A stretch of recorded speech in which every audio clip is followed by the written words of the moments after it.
This week on the Fairfield County Farm Page, Fairfield County Junior Fair President Makenna Lybarger talks about her experience at the Ohio State Fair, and Connie Smith with Ohio State University Extension Fairfield County chats with Mayberry Kim from the Pickerington Clovers 4-H Club. Good morning. Welcome to Fairfield County OSU Extension Farm Page. I'm pleased to be with you. My name's Connie Smith, and I have the best job in America. I want you to know that. I get to interview young people about their successes, like purple ribbons, Ohio State Fair purple ribbons. I have Makenna Lybarger with me today. Did I say Lybarger or Lybarger? Lybarger. Lybarger. Okay, I'm good. Okay, and she is one of our more seasoned 4-H members. I'll say that. And you've been representing Fairfield County very well all over. Thank you. Yeah. Hey, tell me, Ohio State Fair.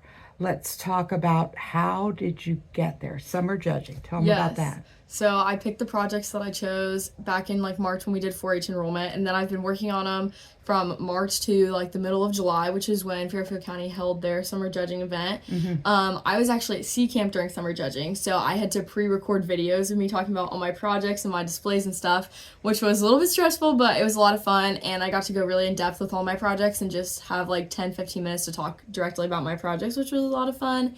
And then we got results back from summer judging, and I got chosen to go to State Fair for 3 of my projects, 2 of which I have here today. And then during the Ohio State Fair, I went in 3 different days and showed my projects. Wow.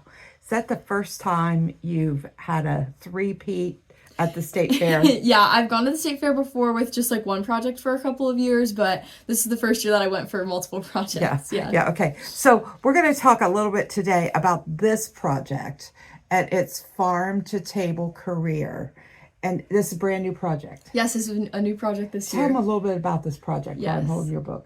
So the project focuses a lot about where your food comes from and then the careers that are involved with it. So it's definitely a project geared for older 4-H members, but I would recommend it for anyone. I got to learn about a lot of food processing businesses and those different kinds of things. So from fruits and vegetables, from meat productions, all those different kinds of things.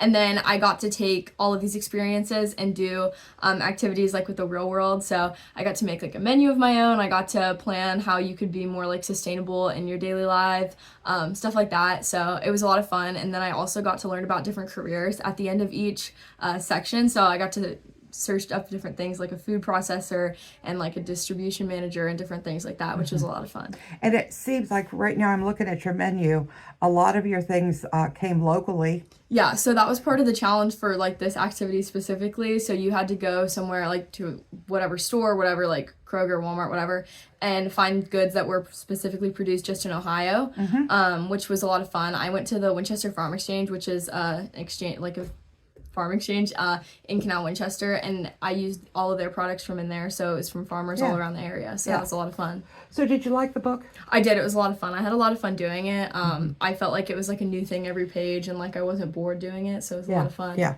so you must have liked it because, wait a minute, purple ribbon, right? Yes. Okay, and then, wait, purple ribbon and this.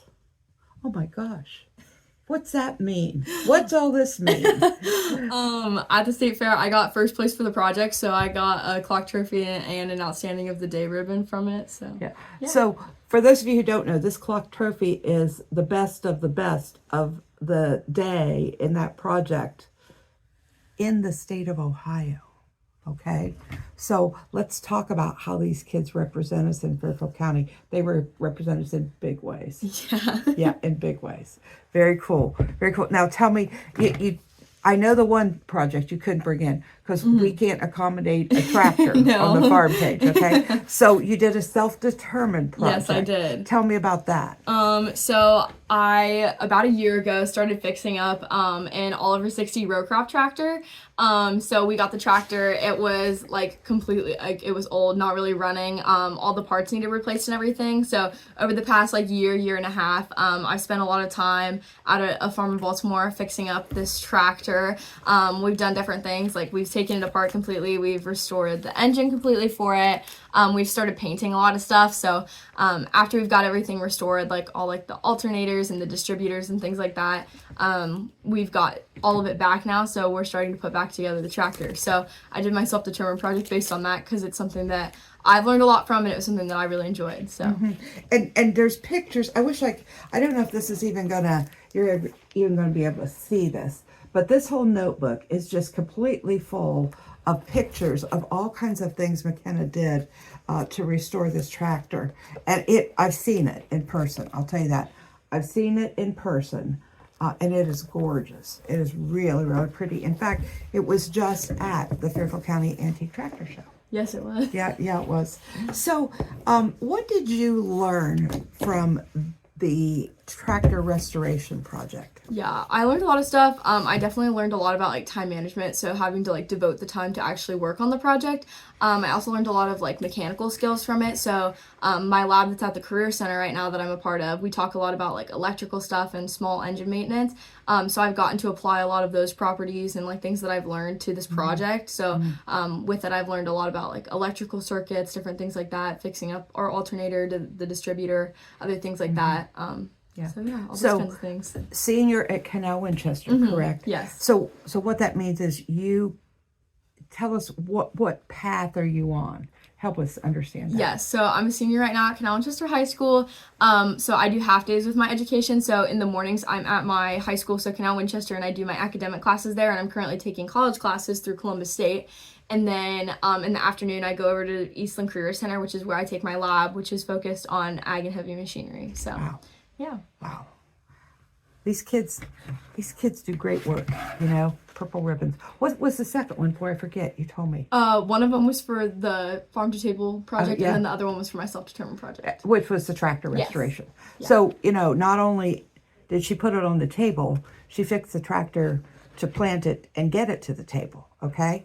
Good stuff happening in Fairfield County. And, this has been our theme with the show almost for 100 years, right, Mr. Lamneck?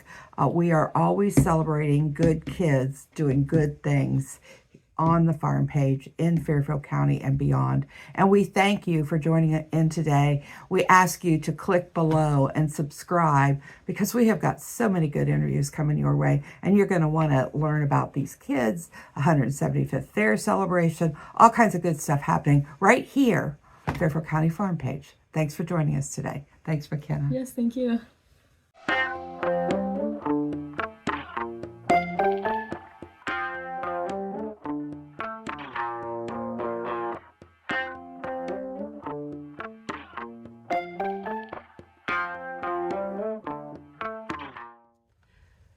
Welcome to the OSU Extension Farm Page. I'm Connie Smith, and it's a pleasure to be with you this morning.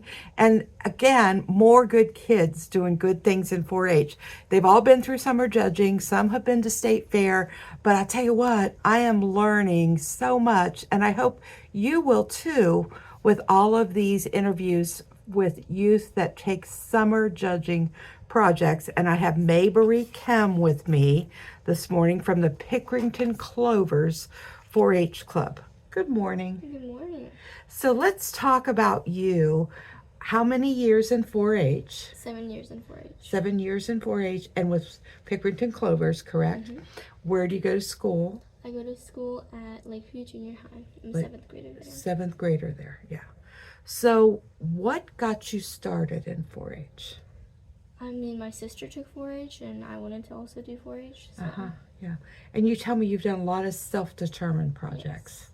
Yes. So I'm going to tell you folks, and I hope we can show this project board, but Maubry, tell us about your project, and you called it Wild Colors using Nature's Palette. How did you do that? So for my project, I got my inspiration from the project when me and my family were in New Mexico, and they had this Navajo Indian blanket on display showing all the colors they used in a shop, and I wanted to do that because it looked really cool. Yeah. And so you just started experimenting with dyeing, knitting yarn. Is that what you used? Yes. Yeah. Okay, so tell us a little bit about how you did that. Let's talk. I'm going to turn this away from you for just a second to do some of your projects, to show some of your projects. Oh, maybe not. Let's just keep talking about what we're doing here, okay? Okay. All right. They'll edit that out. Don't worry. So what gave you the inspiration? I mean, I'm just so intrigued with this because you've used blueberries, you've used beets, you've used cinnamon and paprika and avocados in this project. Did you know all this before you started? No. So I got a lot of books from the library, and it taught me a lot about natural dyeing. And I just like really looked at those books and really decided what I was going to use. Yeah. So how long did it take you to complete this whole project? I don't know. It was a long time. I think it was like maybe 2 or 3 weeks. Yeah, because you had to use solar energy from the sun to make this work, correct? Mm-hmm. Wow. Okay, and then if that wasn't enough, I got to show you this. So this was in her project book. And I don't know if you can see this really, really well or not, but this is an African violet that Mayberry used to make a shirt out of. You can see this really well. I mean, this is fantastic. And I just can't believe this is very creative. Yeah, very creative. So where do you think you're going to go next? What's your next self-determined project going to be? I might stick to the natural dyes because I did really like this project. Maybe I'll do it like I put a couple jars out and I take them out. I'll take one out like each week to see if the color really build up in each yarn. Okay. Well, it's a pleasure to have Mayberry Chem with me on the OSU Extension Farm Page. Stay tuned because we're going to do a little picture of her project board, and I'm going to have her talk just a little bit about all the things she did because this is just way too cool not to do a 2-video segment. Thanks for being with us, and don't forget you can click below to subscribe. Thank you.